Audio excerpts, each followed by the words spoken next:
We were able to con Vince into staying with us. He is getting union scale, so we're going to get another half inning out of him while the Georgia Bulldogs are batting. Your number 2, 3, and 4 hitters are coming up. Steve Weber, Vince, I'd like to have you comment on.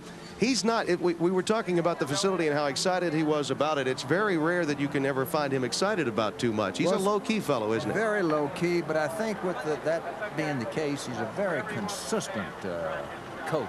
You can count on his ball club consistently playing well, and you can count on his ball club being extremely well disciplined. Of all of our sports teams, I never have any problems with the baseball players. I can assure you of that. And that's because of Steve Weber and the fact that he's a strong disciplinarian. You know, you stop and think about it.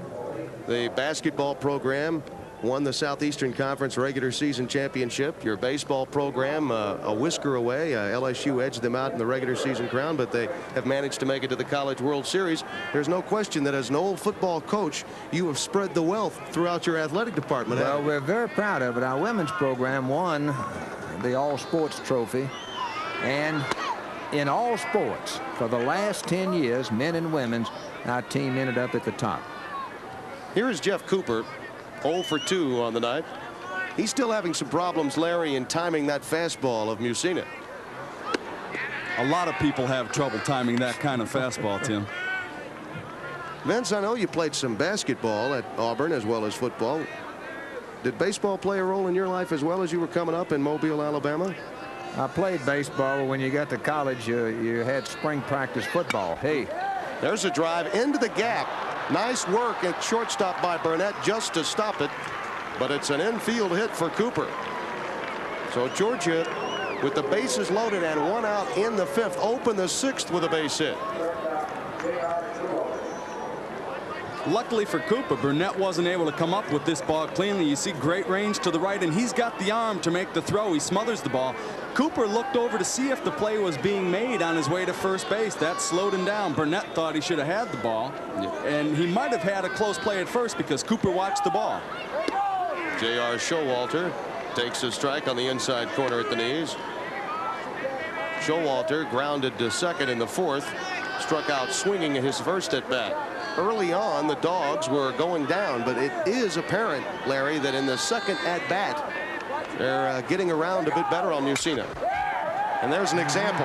Into left field for a base hit. 2 on, nobody out, and again, Mussina in a bit of trouble. That's a breaking ball, and his breaking ball isn't bending as sharply in these later innings. It doesn't really have the snap that it had early on in the ball game.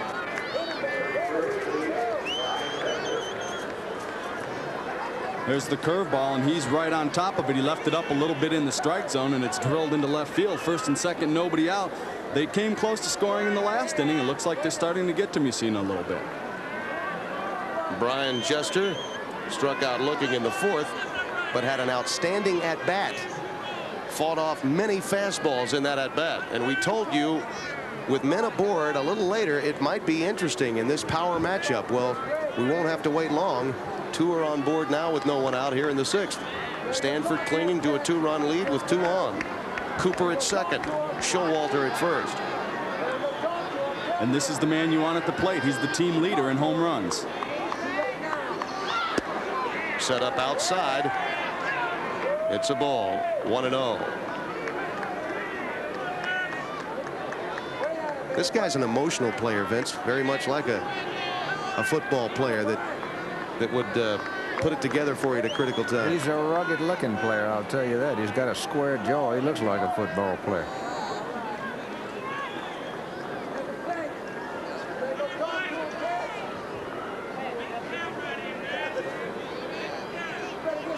Hit .391 during the regular season, 62 RBIs, trying to pick up 2 for the Dogs in the College World Series. A drive to right, and it is twisting foul. An example of the power to all fields for Brian Jester, but again, just a bit behind it. Stanford traditionally likes to bunch their outfielders. They leave the lines exposed, and with a hard thrower like Mussina swinging late, a lot of times you'll see a hitter hit the ball just inside the first baseline.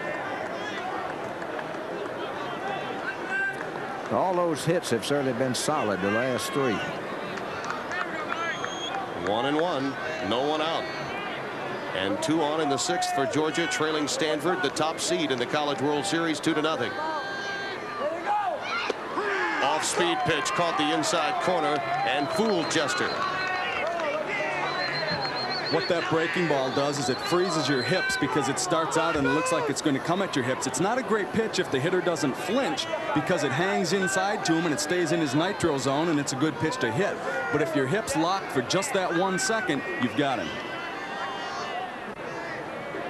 The 1-2. Again, off speed inside part of the plate and tied him up. Jester's gearing himself up for a 93-mile-an-hour fastball, and all of a sudden, whoops, you take a little something off of it. Ball has good movement on it, too. You see the dip, that's an off-speed pitch, a changeup. Great pitch. He wasn't thinking about something like that. And that's an example of Mussina learning something in that at-bat for Jester the last time up. And until that time, we had not seen a batter take him deep into the count and fight off as many pitches as Jester did. Jester had great swings at his fastball. Mussina saw it. And there's a drive by Bruce Chick. Come home. The throw will be cut off, and Georgia is on the board. It's 2-1. Jeff Cooper comes in the top of the 6th. The Dogs are right back in it.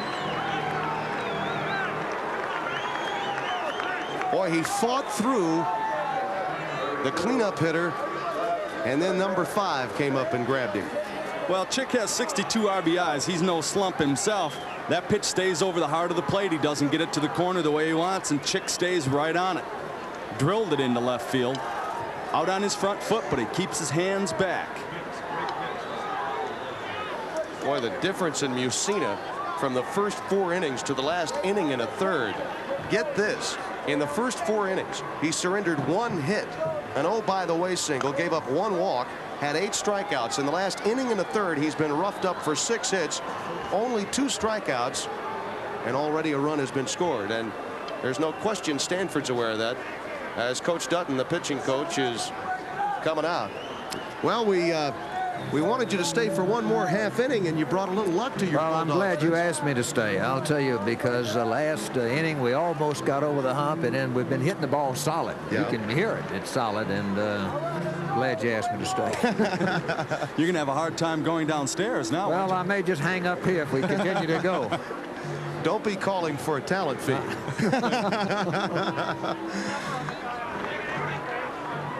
Anxious moments for Steve Weber an inning ago, but it's paid dividends a few outs later as the Dogs are trailing by just a run. 2-1 our score. J.R. Showalter is the runner at second. Bruce Chick is over at first. Still only 1 out, and Mark Marquis is still pacing, checking over the options in the dugout. And the reason for this long delay is because there was a trip to the mound by the pitching coach, Tom Dunton, as we get some activity in the Stanford bullpen. Doug Rajevich stands in. He takes a strike. Rajevich singled to left in the 5th and was left stranded, one of the 3 Bulldogs left.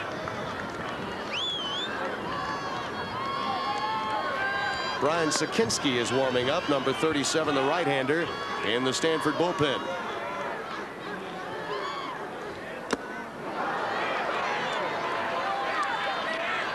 Fastball up in the strike zone, and the left-handers just cannot stay away. It looks to me like Mussina's had a little trouble from the stretch position. He hasn't been getting his good balance point, hasn't been getting himself compact and together and driving off his legs. His velocity has been down from the stretch position.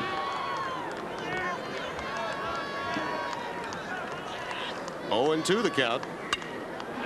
Again fouled away, the high hard one.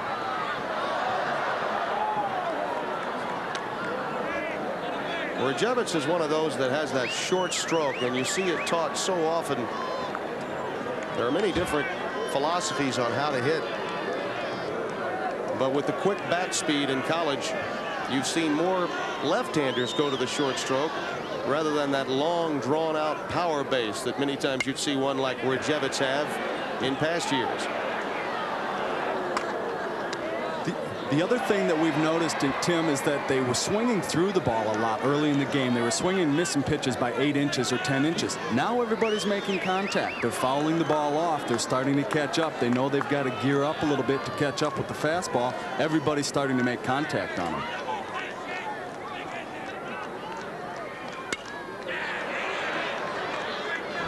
Vince, it was your turn to go grab that foul ball.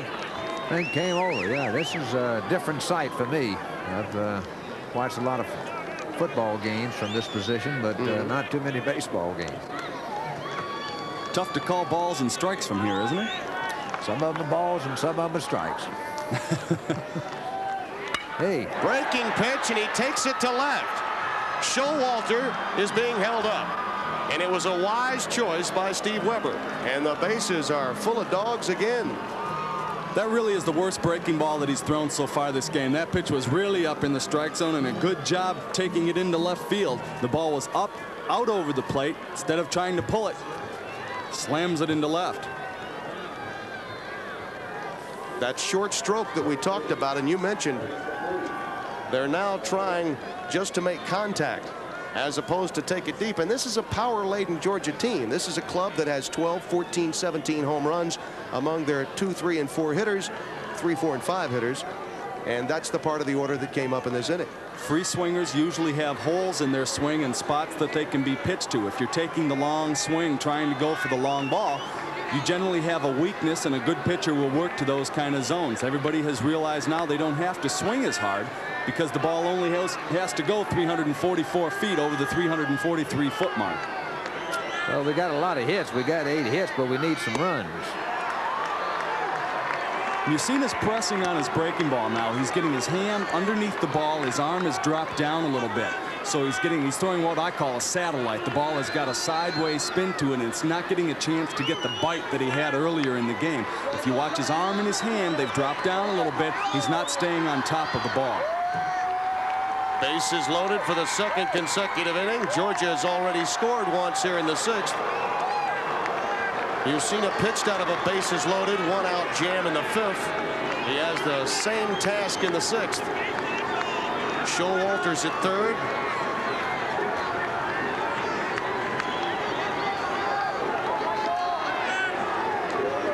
Bruce Chick over at second base. And Rajevich at first. Driven to right center field. Carey on his horse, and that ball is off the wall. In comes Showalter. In comes Chick. Here's the relay, and the Dogs lead it 3-2.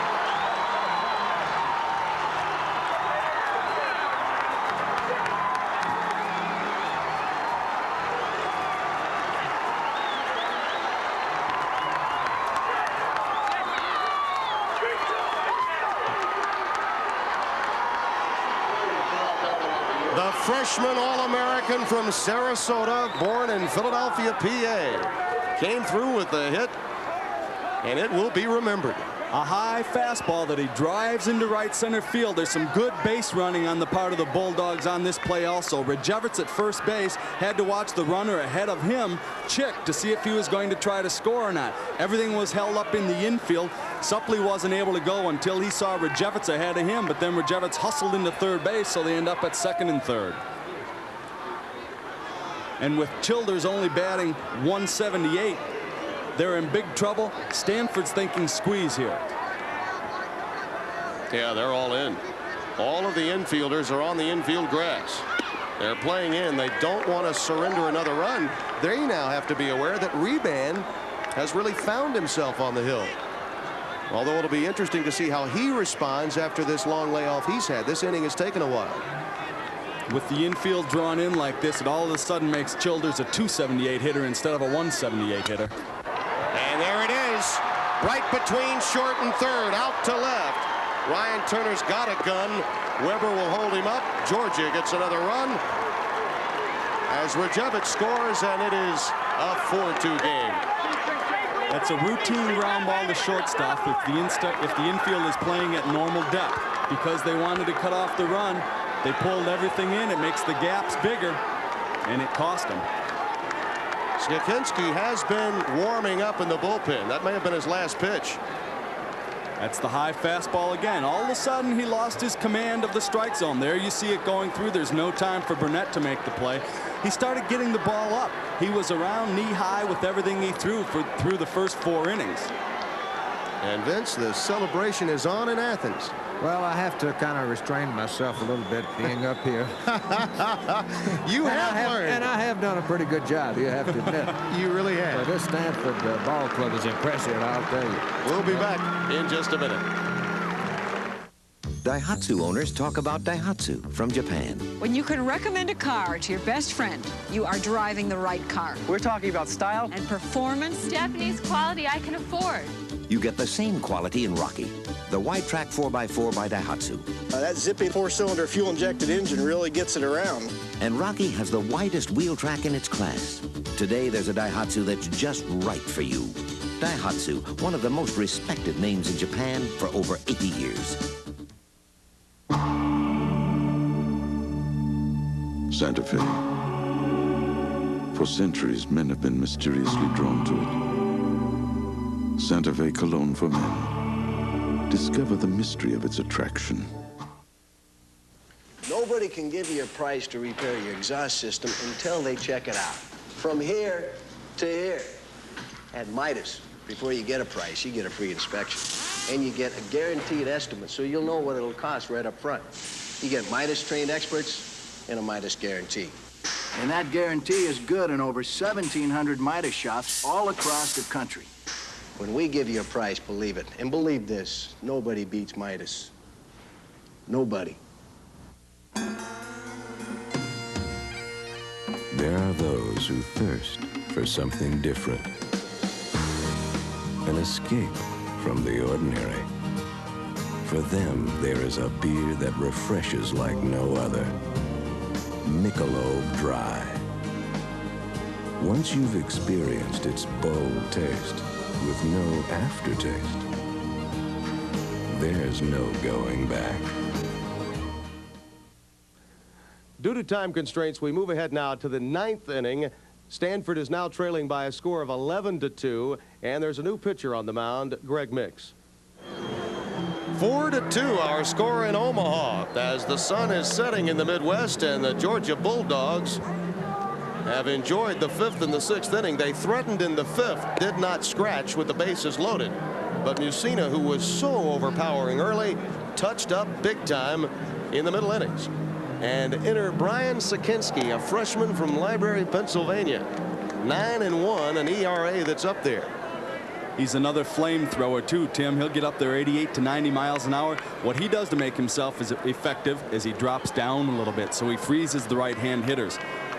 Mark Marquis said he reminds him a little bit of Goose Gossage. He's got the scowl on his face. He drops down a little bit. A burly kid that scares you a little bit when he comes down from the side. He'll meet the bottom of the order.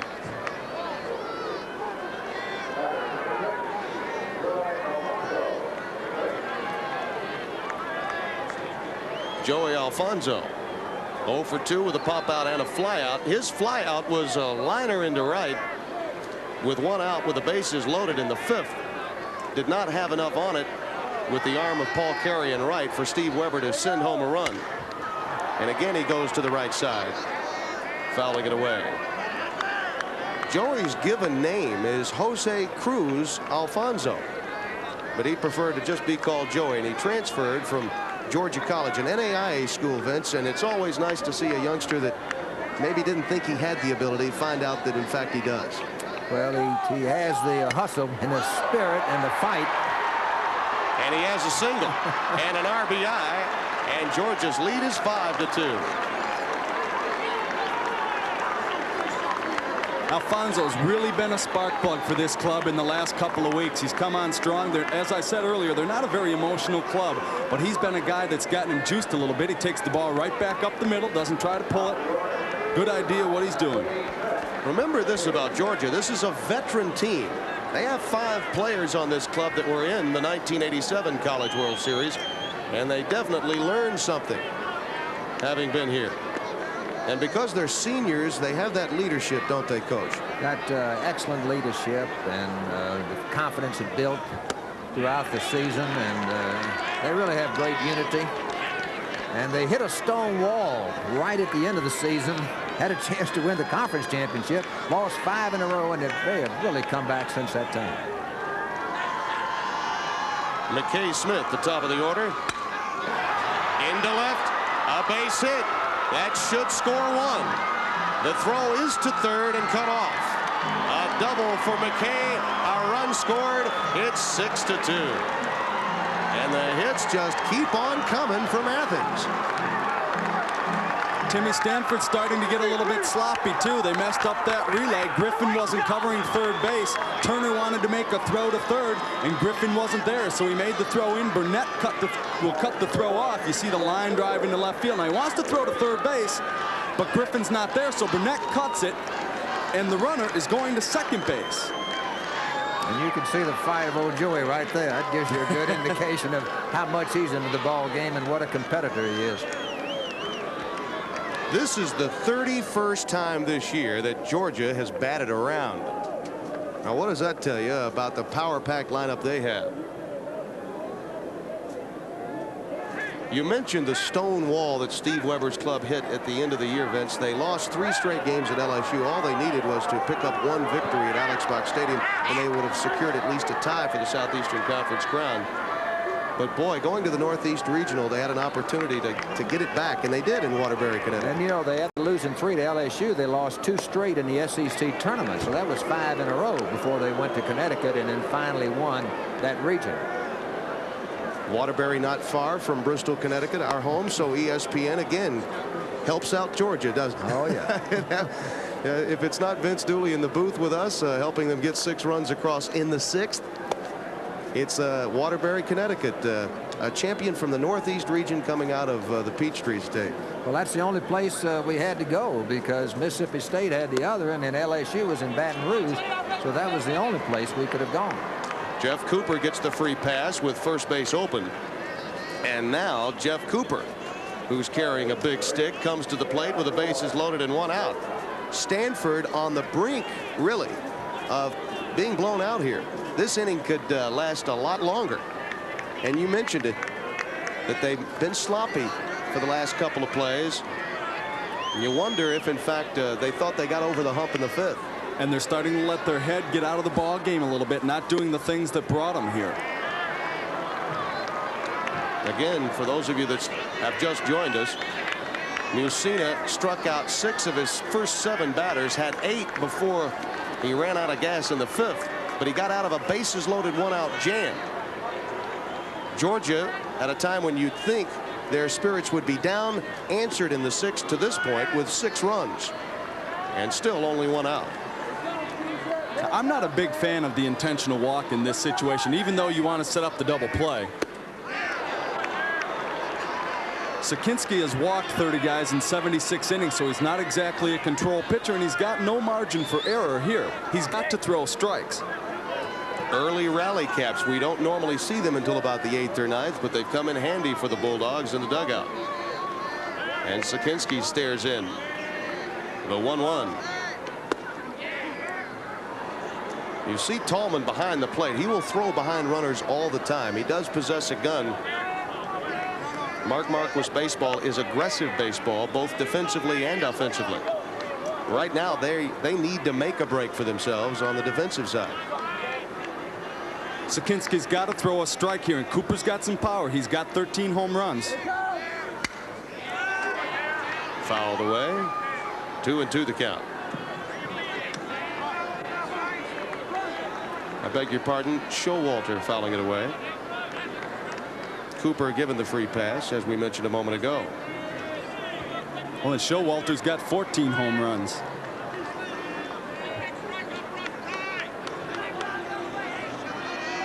'71 RBIs for J.R. Showalter. Already a big hit in this inning.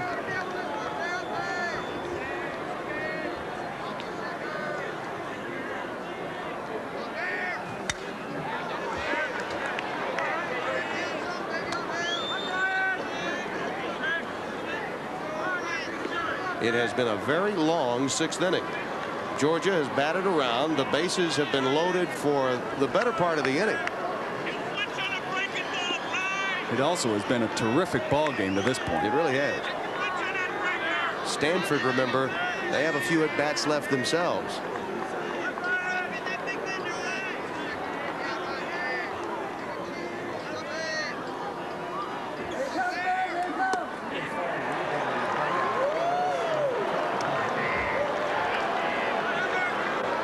This inning has lasted so long that you begin to wonder if Reban is getting cold in the dugout, maybe thinking about throwing some just to loosen himself up. The thing that he's got to do is make sure that he stays in his ball game, that he doesn't try to change because he's got a 4-run lead all of a sudden. The 3-2 with the bases loaded. Serve to second. Paulson comes up with it, gets one out, and a Bulldog run scores, and it's 7-2. Joey Alfonso comes in with a run score. A 5-run lead for Georgia.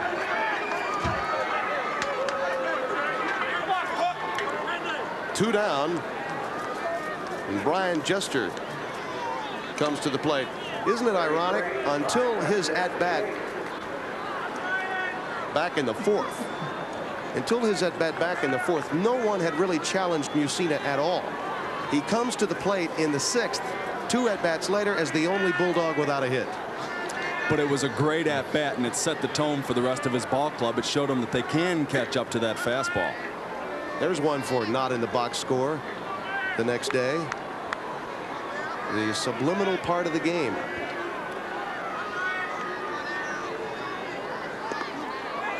Blocked by Tallman, but not enough. The throw not in time. Sakinski got there. Tallman did block it, but the ball ricocheted away toward the Georgia dugout. And it's an 8-2 lead. And you mentioned he has a tendency to be wild, and it hurt Stanford this time. Good instincts. You can't teach guys to get that good jump off of third base. He did a good job blocking the ball. He got his body down in front of it. The throw bounces off Sakinski. Oh, he tried to tag before he caught it. Took his eye off the ball. Nice play, though, by Tallman behind the plate. Not only did he block it, but he got there, made a pretty good throw. And had Sakinski come up with it, it would have been an out. The ball really didn't bounce that far away from home plate, but McKay Smith never hesitated. He got a good jump as soon as the ball hit the dirt. So now just a runner at third. Jester off Sakinski's glove. That could be a hit, and it is an infield single. So every Georgia Bulldog has a hit. They have a 9-run 6th inning. Timmy, up until that time, I mentioned we had all these hits and no runs. There was 8 hits, as I recall, and 1 run, and now the last 5 hits, we've gotten 8 runs. And sometimes they don't have to be big hits, Vince. Your big home run hitter just got a piece of it to collect his first base hit. And if Sakinski doesn't tip this ball, it's a routine 4-3 out. When it goes wrong, it goes wrong, and when it goes right, it goes right. And it happens to be right for Georgia right now. Brian Jester's got to be pleased to be in the hit column. Well, if you're the only guy that doesn't get a hit, you hear about it the next day. Bruce Chick. He scored a run.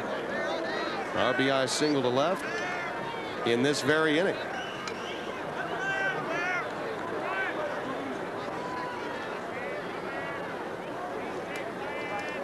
Boy, Sakinski does look upset, doesn't he? He is mean looking on that hill. Little sneer on his face. Yeah, here it comes.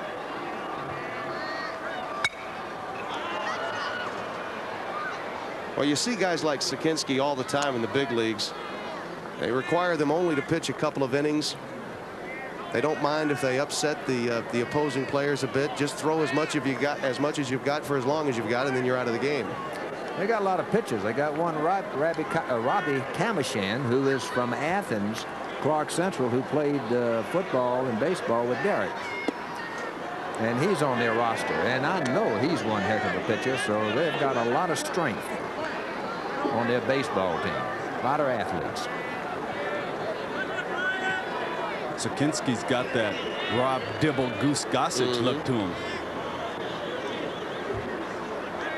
Remember the movie The Natural? Well, he was the pitcher before Redford took him deep. There's a drive for a base hit. Still 2 on. Still 2 out. 9 runs in for Georgia in the 6th. Tim Brando along with Larry Sorensen, and our guest analyst for the 5th and 6th, Vince Dooley, the athletic director of Georgia. And Mark Marquis is going to go make another move at the mound. Well, they won't let me return back to the Georgia bench where I was. I'm going to assure you, I'm going to have to sit somewhere else. They'll run me right out. We got some hot chocolate and coffee, so you can stay up here for a while. I was down there with Steve Weber's wife, and I know she doesn't want me back around there. Sakinski's out of the game.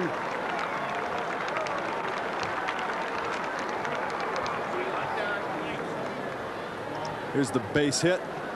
A high breaking ball. Stanford's pitching staff started losing control of the strike zone. Anything below the thighs is an effective pitch, and they started pitching at belt level, and that doesn't work in any league. Scott Weiss will come in to pitch for the Stanford Cardinal. 13 have come to the plate in this inning for the Georgia Bulldogs. Mississippi State got 11 in the 1st today. Georgia so far with 9 runs in the 6th. So far the Bulldogs have brought in 20 runs between them in just 1 inning. It's a lot of dog runs. Certainly is.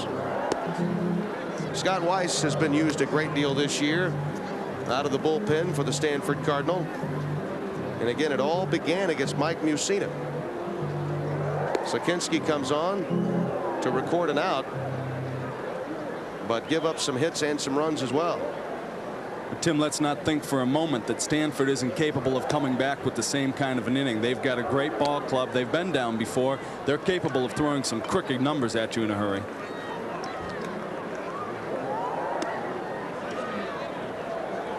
Be sure to stay tuned following this game. We'll have SportsCenter coming your way. Dan Patrick, Chris Berman. They'll have all the day's news and highlights, including Game 7 of the Bulls and Pistons.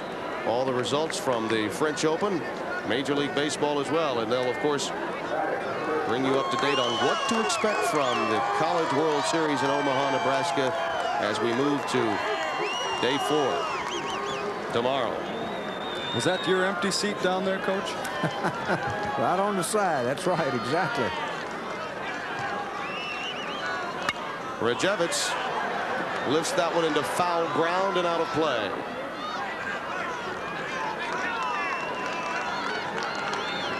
By the way, out of the College World Series record book, we need to note that the most runs in 1 inning of a College World Series game, 11, tied today by Mississippi State. So they are now in the record books for the most runs scored, along with 2 other teams in a single inning.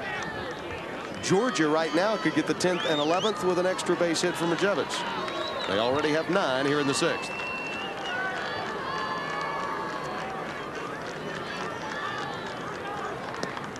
Breaking ball down in the dirt.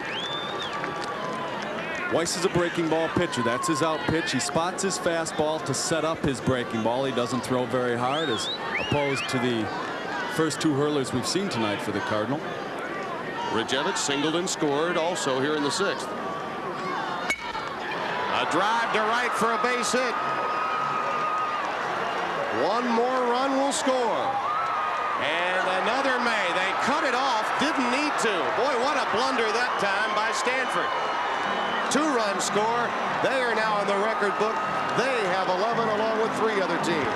And we said that Stanford was starting to get sloppy with their defense. They had a chance to be out of the inning with any kind of a throw from David McCarty, but he short-hopped Griffin at third base. I don't know that he should have cut the ball off in the first place. It seemed that there could have been a play at the plate. At the very least, had he not cut it off, they wouldn't have surrendered the other run. Carey again was not playing very deep in right field. That's a breaking ball that comes to the middle of the plate in its line, and Carey comes up with the throw. Now you'll see McCarty come into your picture and cut the ball off. He's got plenty of time to make the throw to third base. It would have been a close play at home plate. Brian Jester gets in standing. The point there, very simply, is this. If he doesn't cut it off, he doesn't make the poor throw to third. And it's a 10-run inning at best. At this point, not an 11-run inning for Georgia. Ray Suppley, who got a huge hit at a critical time earlier in this inning to give Georgia the lead. Now, base hit here puts Georgia in the record book alone with 12 runs in one inning.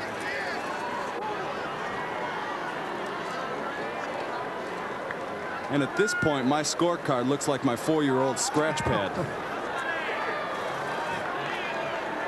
Made a few mistakes there. Breaking ball from Weiss for a ball. 2-1 the count.